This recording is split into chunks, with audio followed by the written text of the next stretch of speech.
हाय दोस्तों, नमस्कार। राम राम। राम राम की महिमा अपरंपार है। राम राम का जाप करते ही शरीर में एक असीम ऊर्जा दौड़ जाती है। शरीर एकदम प्रफुल्लित हो जाता है। दोस्तों, मैं जब भगवान श्री रामचंद्र के ऊपर कुछ बोलने की सोच रहा था, कुछ कहने की सोच रहा था, तो मैंने सोचा कुछ रिसर्च कर लिया जाए। किताबों से तो बहुत रिसर्च मिल जाता है, कुछ साधु संतों के पास बैठकर भी इस पर जानकारी ली जाए। तो मैं किसी महाराज के पास गया, उनसे मैंने पूछा कि राम राम की महिमा क्या है।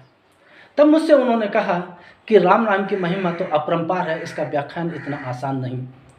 इसको अनुभव किया जा सकता है जब आप राम नाम का जाप करोगे तो हमने कहा जाप किस तरीके से करें। तो उन्होंने कहा कि 108 मनकों की माला के साथ में आप राम नाम का जाप कीजिए, आपको इसका आभास होगा। तब मैंने कहा कि महाराज कि माला लेकर 108 मनकों की माला का जाप हम ना करें और हमारी पूरी 108 मनकों का जाप भी हो जाए, कोई ऐसा तरीका है क्या? तो बोले हाँ, ऐसा भी तरीका है। बोले ध्यान से देखो और ध्यान से सुनो। हिंदी वर्णमाला के 27वें नंबर पर रा शब्द आता है। मैंने जी गुरुजी। बोले उस पे जो पाई लगती है आ, वो दूसरे स्थान पर आता है। मैंने बिल्कुल सही कहा गुरुजी। बोले अब माँ शब्द जो है वो 25वें नंबर पर आता है। मैंने कहा बिल्कुल सही। बोले इनका योग करो जरा, 27 + 2 + 25। तो मैंने जोड़ा तो आया 54। मैंने गुरुजी ये तो 54 आया। वो हंसे, बोले एक बार राम का कहने पे 54 आया है, जब आप 2 बार राम बोलोगे तो 54 + 54 करिए, कितना आया? 108। तो बोले जब आप राम राम आपने 2 बार कह दिया तो 108 मनकों की माला तो यूं ही आपने रट ली। इसलिए अगर सच्चे मन से आप राम राम कहेंगे तो 108 मनकों की माला अपने ही आप पूरी हो जाएगी। दिल खुशी से एकदम भर गया, मन प्रफुल्लित हो गया दोस्तों। लेकिन इसके साथ एक प्रश्न और आया। वो प्रश्न ये था कि 108 ही क्यों? इसका क्या महत्व है? यही प्रश्न मैंने महाराज जी के सामने रखा। तो महाराज जी हंसे और हंसने के बाद फिर बोले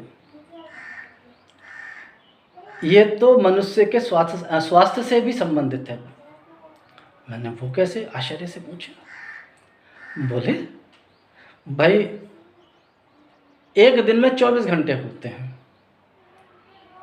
मैंने जी। बोले 24 घंटे लगातार तो व्यक्ति सांस नहीं वो भगवान का ध्यान तो करता ही नहीं है। मैंने जी हाँ, बिल्कुल ध्यान नहीं करता।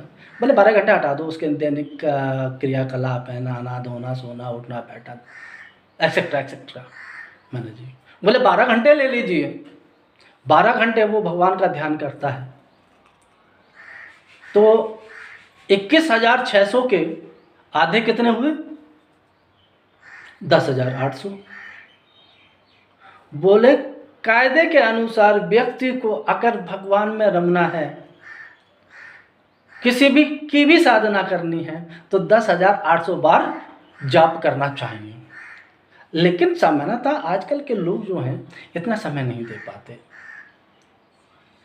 तो विद्वानों ने, हमारे ऋषि मुनियों ने 10,800 के आगे के जो 2 शून्य हैं वो हटा दिए, आगे के 108 रहने दिए।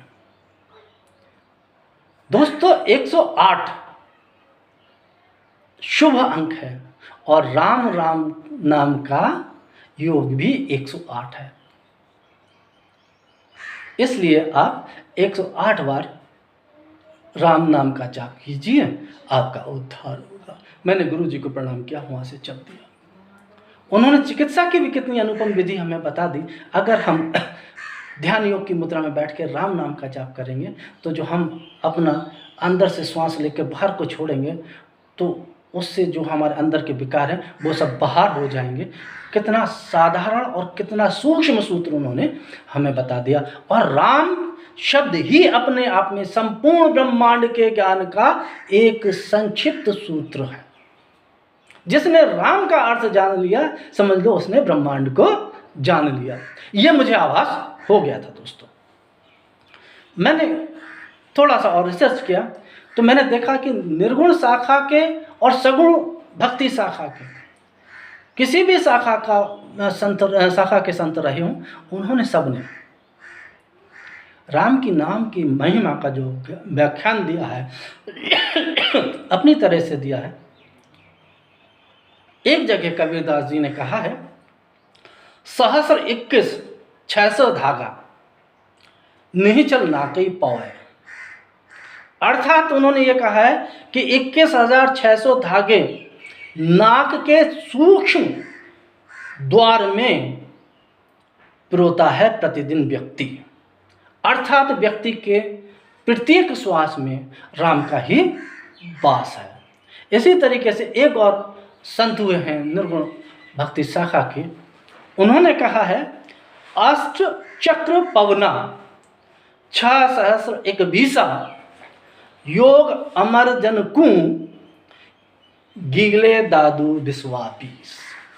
इसका भी वही अर्थ है कि आदमी के प्रत्येक श्वास में राम का वास है, भगवान का वास है। इसलिए काहे को किसी मूर्ति की पूजा करना, ये निर्गुण शाखा वालों का कहना था।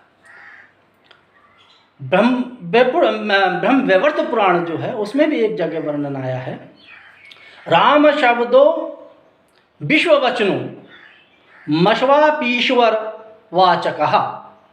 अर्थात इसका अर्थ होता है, रा शब्द जो है वो परिपूर्णता का द्योतक है दोस्तों, और माँ शब्द जो है वो ईश्वर वाचक शब्द है।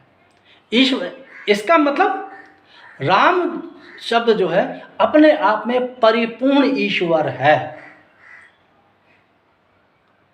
कितनी सुंदर, कितनी अलौकिक व्याख्या है एक राम शब्द की।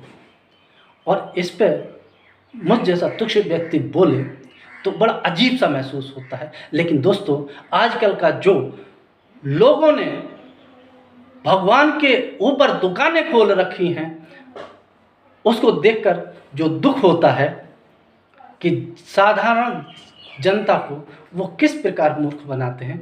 बड़ा दयनीय स्थिति है। सब लोग मौके का फ़ायदा उठाने में डटे हुए हैं, क्योंकि हर आदमी अंदर से डरा हुआ है और उस डर को उन्होंने बाजार में बेचना शुरू कर दिया है हमारे साधु संतों ने। खैर, इसके अलावा दोस्तों मैं तो मात्र इतना ही कहूँगा कि राम को जानने से पहले अब थोड़ी सी किताबी भाषा में आ जाए। जो मैंने अपना रिसर्च किया है उसके आधार पर जो मैंने जाना वो ये है कि राम को जानने से पहले हमें इसकी प्रकृति को जानना बहुत आवश्यक है।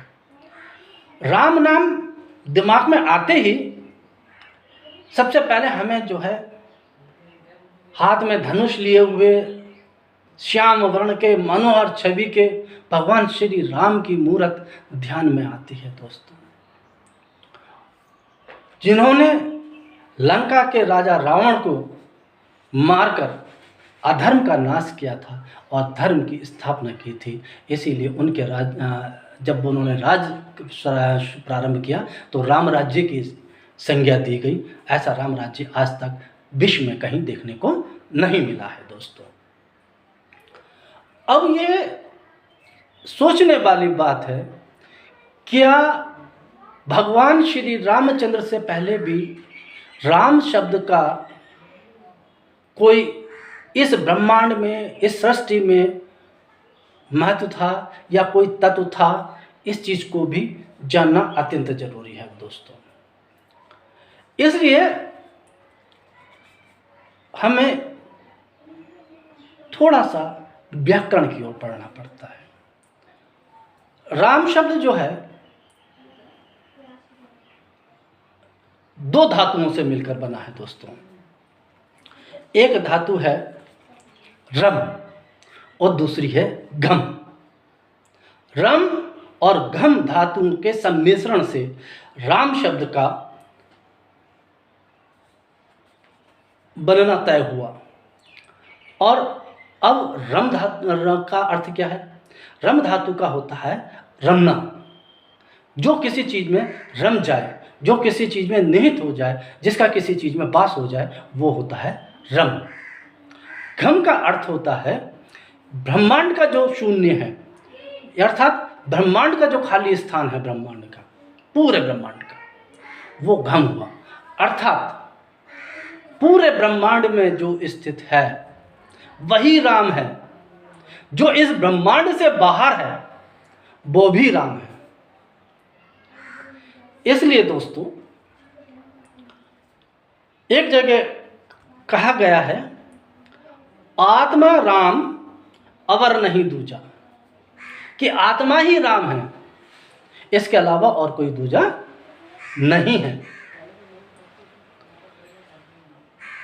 आज मैं एक और श्लोक के साथ अपनी बाकी व्याख्यान को यहीं पर समाप्त करता हूं। रमन्ते योगिनः अस्मिन् सा रामम् उच्यते। अर्थात दोस्तों राम शब्द सकल ब्रह्मांड में उपस्थित है, सकल ब्रह्मांड में निहित है, यानी पूरे चराचर में। इस ब्रह्मांड के शुरू होने से पहले भी राम था, और ये ब्रह्मांड समाप्त हो जाएगा तब भी राम शब्द रह जाएगा। अगले व्याख्यान में मैं फिर से आपको राम शब्द की व्याख्यान पे आऊँगा, क्योंकि एक वीडियो में मैं राम की संपूर्ण व्याख्या आपके सामने नहीं रख सकता। तब तक के लिए नमस्कार। अगले वीडियो में फिर मिलेंगे राम नाम की महिमा के साथ। नमस्कार।